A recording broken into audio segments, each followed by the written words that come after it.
Siamo ormai agli sgoccioli del campionato di Serie C1, ormai contano solamente i nervi, contano solamente gli stimoli per un finale di stagione da paura per entrambe le squadre, per Atletico Monreale e Tremme Calcio a 5. Un saluto qui da Gabriele Rispetta. Allora Ricotta, corre lui, Ricotta, palo pieno!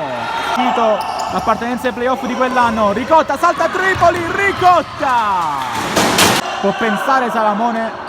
Torna dove c'è Ferrante che prova il tiro da lontanissimo, lo spot numero 2, attenzione a Ferrante verso Mariolo e c'è l'1-0 dell'Atletico Monreale subito con Raffaele Mariolo, l'esultanza del pubblico di casa. Poi Calvaruso entra in aria,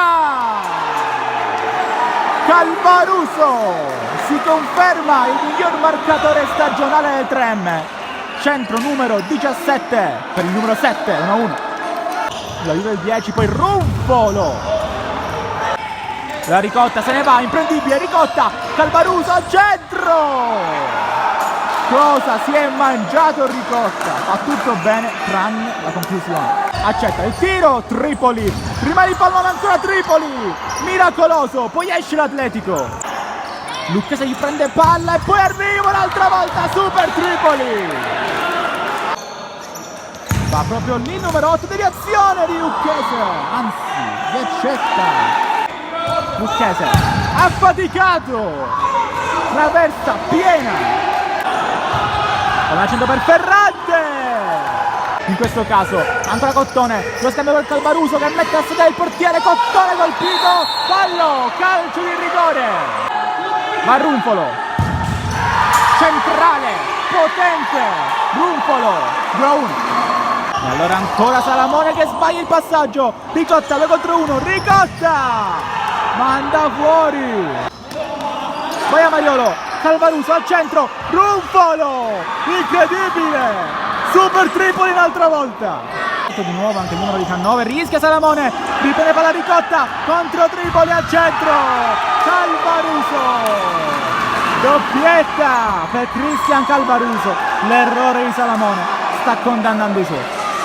A servirlo in tempo, se ne va Calvaruso, Tripoli, Galati entra in aria, come arriva per Bichizzi e può mandare, affaticato, 2 contro 2 al centro, Calvaruso, sono 3 di Grazia, conclusione murata, Ricotta a porta vuota, Ricotta 5-1, arriva di Grazia, Ferrante, palla che rimane lì, per Bichizzi deve metterlo in calcio d'angolo, dove il tiro Ferrante, per Bichizzi è spaccato, un'altra volta, contropiede ospite, non accetta, le giocate li accetta, Tripoli, Salamone, destinato al 3M, sbaglia Salamone, Ricotta segna il 6-1 Tremme e Picciolo Tripoli, Mariolo sbaglia e qua Ricotta contro Tripoli, ancora Ricotta, palla in buca, 7-1, tripletta anche per Peppe Ricotta. Arriva adesso il triplice fischio, il Tremme vince in casa Atletico Monreale, 7-1 il punteggio, decisive le triplette di Calvaruso, Ricotta e il rigore di Runfolo.